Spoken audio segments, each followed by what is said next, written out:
नमस्कार, आपका मेरी यूट्यूब चैनल एस्ट्रो कमला में स्वागत है। दोस्तों, आज का हमारा वीडियो है साढ़े साती पर। क्या है साढ़े साती तथा यह किस प्रकार प्रभाव डालती है? दोस्तों, साढ़े साती हर व्यक्ति के जीवन में आती है। यह एक साइकोलॉजिकल फेज है। जब शनि तथा चंद्रमा, नेटल चंद्रमा पर शनि का गोचर कुछ विशेष बिंदुओं पर होता है, तब ये ट्रिगर करता है और हमारी जीवन की साइकोलॉजी प्रभावित होती है। यह किस प्रकार से प्रभाव डालती है? आपके अंदर अहंकार बढ़ाती है, भटकाव देती है, अतिरिक्त रिस्पॉन्सिबिलिटी देती है, कार्यों में देरी देती है, अड़चने पैदा करती है, आदि हम सभी जानेंगे। परंतु क्या साढ़े साती का इम्पैक्ट हर व्यक्ति पर इतना बुरा आता है? ये भी हम जानेंगे। इस वीडियो में अंत तक बने रहें। अब हम लेते हैं कि साढ़े साती क्या है। सबसे पहले हम ये समझते हैं, जो नेटल चंद्रमा, आपकी कुंडली में चंद्रमा किसी भी राशियों में 12 राशियों में से किसी भी राशि में स्थित होगा। मान लीजिए कि आपका चंद्रमा यदि 12 नंबर की राशि में स्थित है, तो यहाँ से 12वां घर हुआ 11 नंबर की राशि। 1, 2, 3, 4, 5, 6, 7, 8, 9, 10, 11, 12। तो चंद्रमा से 12वें घर में जैसे ही शनि का गोचर होगा, मीन राशि वालों को साढ़े साती शुरू हो जाएगी। चंद्रमा से 12वें घर में अभी शनि का गोचर चल रहा है। यह गोचर अभी 12वें घर में है। फिर चंद्रमा के ऊपर, जो आपकी कुंडली में मीन राशि में चंद्रमा स्थित है, उसके ऊपर रहेगा 2.5 साल। फिर चंद्रमा से द्वितीय हाउस पर रहेगा 2.5 साल। तो ढाई ढाई ढाई ऐसे 3 फेज होते हैं। ये 3 फेज मिला करके साढ़े साती का निर्माण करते हैं। इसलिए, और शनि का जब हम देखते हैं तो शनि 1 साल में 2.5 वर्ष तक रहता है। तो इस कोने पर जब हम बात करें कि कुंभ राशि की बात कर रहे हैं, तो इसमें शनि 2.5 साल गोचर करेंगे। कुंभ राशि में अभी गोचर कर रहे हैं तथा 2025 मार्च को शनि राशि बदलेंगे तथा मीन राशि पर गोचर करना प्रारंभ कर देंगे। तो यहाँ पर मीन राशि वालों के चंद्रमा पर ऊपर शनि का गोचर रहेगा। तो यहाँ मीन राशि वाले के जीवन में साढ़े साती का द्वितीय फेज शुरू होगा। यह प्रथम फेज है, यह द्वितीय फेज है और यह तृतीय फेज है। तो इन तीनों फेज का जीवन पर क्या प्रभाव पड़ता है, हम अब इसे बताते हैं। साढ़े साती को, सबसे पहले हम साढ़े साती को समझना है तो हमें शनि को समझना पड़ेगा। शनि क्या है? शनि दुख का कारक है, स्लो प्रोग्रेस का कारक है, अंधकार का कारक है, शनि न्याय का कारक है, कर्म फलदाता है।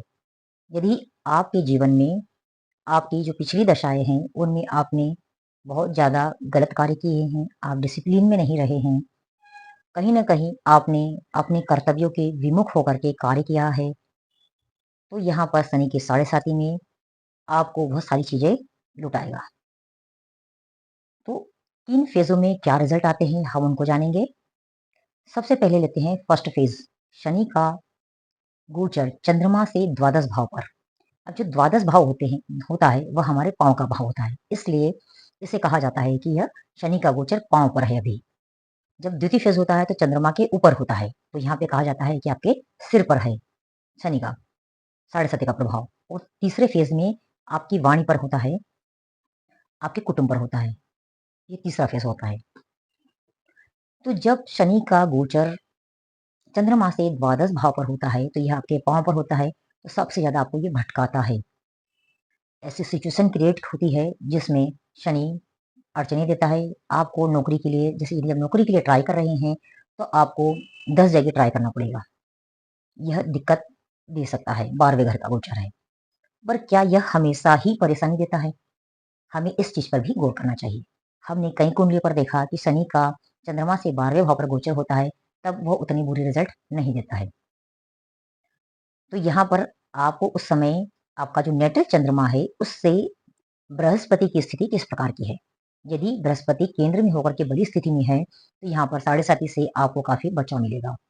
चंद्रमा से 12वें घर में शनि का गोचर आपको भटकाता है, हॉस्पिटल से रिलेटेड बहुत ज्यादा खर्चा करा देता है, आपके घर में कोई व्यक्ति बीमार हो सकता है, या फिर आपके जो कार्य हो रहे हैं उनमें अत्यधिक देरी या विलंब करेगा। अनावश्यक आप इधर उधर भटकेंगे। आपको अपने जीवन का जो लक्ष्य होता है, वह उसके प्रति कंफ्यूजन क्रिएट हो जाएगा।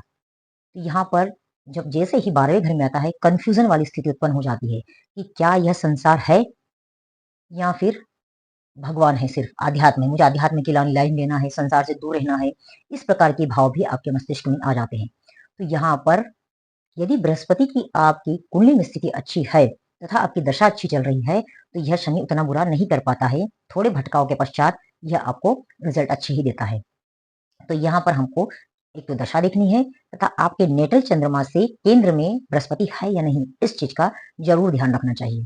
अब हम लेते हैं कि जब चंद्रमा के ऊपर शनि का गोचर आता है, जो द्वितीय फेज होता है, जब सिर पर आपका शनि का गोचर आता है तो क्या रिजल्ट देता है, अब हम उसको देखते हैं। तो यहाँ पर आपके मस्तिष्क के ऊपर होता है, तो यहाँ पर फिर आपको एक कंफ्यूजन वाली स्थिति उत्पन्न होती है। आपको एक अहंकार भी उत्पन्न हो जाता है, आप काफी अहंकारी हो जाते हैं। आपको किसी चीज का, जो आपकी लाइफ में जो पिछली पास्ट दशाएं हम देखेंगे, उस पास्ट दशाओं में किसी की भी चीज को लेकर के आपको काफी घमंड रहा है, तो उस घमंड का सबसे पहले शनि नाश करेगा, उस घमंड को तोड़ेगा। यदि आपको पैसों का घमंड है, आपकी सुंदरता का घमंड है, आपकी वाणी का घमंड है, आपका कुटुंब परिवार आदि पर घमंड है, इस घमंड का नाश करेगा। इस घमंड का नाश करने के लिए कहीं न कभी व्यक्ति अपने कर्तव्य विमुख हो जाते हैं, व्यसनों में फंस जाते हैं।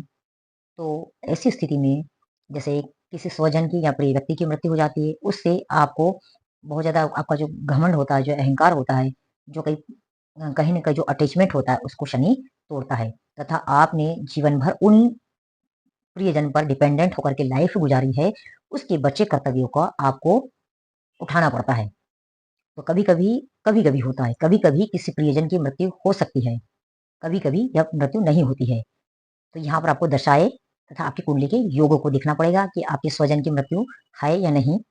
अदरवाइज़ आपकी ऑफ़िस में अत्यधिक कार्यभार आपके ऊपर आ जाएगा। अतिरिक्त अतिरिक्त कर्तव्यों का निर्वहन करना पड़ता है। आपको शनि यह बताना चाहता है कि आपने जो जीवन जिया है, काफ़ी अहंकारी होकर के जिया है, किसी को कुछ समझा ही नहीं है। आप अपने कर्तव्यों का अच्छे से पालन करो। तो ऐसी स्थिति में आप अपने कर्तव्यों कर जुड़े और कर्तव्यों पर कंसंट्रेट करें और बहुत अच्छे से उन्हीं कर्तव्यों का पालन करें। यह जो चंद्रमा के ऊपर शनि का गोचर है, यह भी गुजर जाता है और कहीं न कहीं यह अच्छा रिज़ल्ट ही देने लगता है। तो यहाँ पर भी आपको दशा तथा योगों का आपको विशेष ध्यान देना है कि वाक़ई में कोई बड़ी प्रॉब्लम है या नहीं। यदि योग बन रहे हैं कुछ बड़ी प्रॉब्लम के तथा साथ में दशा भी इस प्रकार की आ रही है, तो शनि का गोचर आपको प्रॉब्लम दे सकता है। तीसरा फिर थर्ड फेज़ होता है शनि का द्वादश भाव पर गोचर।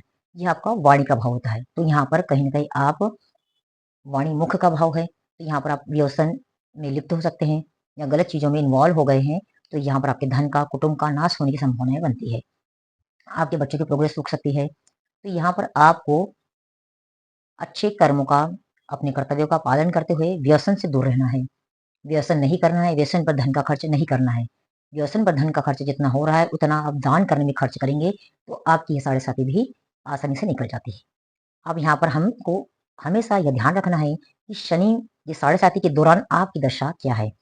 दूसरा, आपका जो नेटल चंद्रमा है, आपके लग्न से कहाँ पर स्थित है? क्या वह छठे भाव में स्थित है? क्या वह आठवें भाव में स्थित है या 12वें भाव में स्थित है? यदि 6, 8, 12 भाव में नेटल चंद्रमा स्थित है और यहाँ पर शनि की साढ़े साती चल रही है, तब आपको दिक्कतें बढ़ सकती है। दूसरा, आपका जो मेंटल हाउस होता है, मानसिक, बौद्धिक क्रियाओं के लिए हम पंचम भाव को लेते हैं। यदि यहाँ पर आपका चंद्रमा स्थित है और साढ़े साती शुरू होती है, तो डेफिनेटली सेकंड फेज और थर्ड फेज आपके लिए डिफिकल्ट होगा। यदि छठे घर में स्थित है, तो आपका सेकंड और थर्ड वाला फेज डिफिकल्टी देता है। तो यदि आपका आठवें घर में नेटल चंद्रमा स्थित है, तो यह आपका सेकंड फेज और फर्स्ट फेज काफी डिफिकल्टी वाला होता है। तीसरा फेज आपको कहीं न कहीं बहुत ज़्यादा प्रोग्रेस दे जाता है। अब यदि आपका 12वें घर में नेटल चंद्रमा है, तो यह आपको जैसे ही शनि का गोचर चंद्रमा से, आपके नेटल चंद्रमा से 12वें घर पे आता है, आपकी परेशानियाँ शुरू हो जाती है। 12वें घर पे स्थित है, तो शनि आपके पंचम भाव को भी देखता है यहाँ पर। तो इस प्रकार शनि आपकी बुद्धि को पहले भ्रष्ट करता है। स्लो प्रोग्रेस, स्लो सब चीज़ें, कहीं न कहीं आपके अंदर भय पैदा हो सकता है। किसी चीज़ को छोड़ने की आप मानसिकता बनाते हैं, भागने लगते हैं। 12वें घर में गोचर आता है, तो चीज़ों से आप दूर विमुख होने लगते हैं, काफ़ी डिप्रेशन वाली स्थिति उत्पन्न होती है। जैसे ही लग्न पर गोचर आता है, आप पॉजिटिव एनर्जी से भर जाते हैं और कहते हैं कि लौटता हुआ शनि।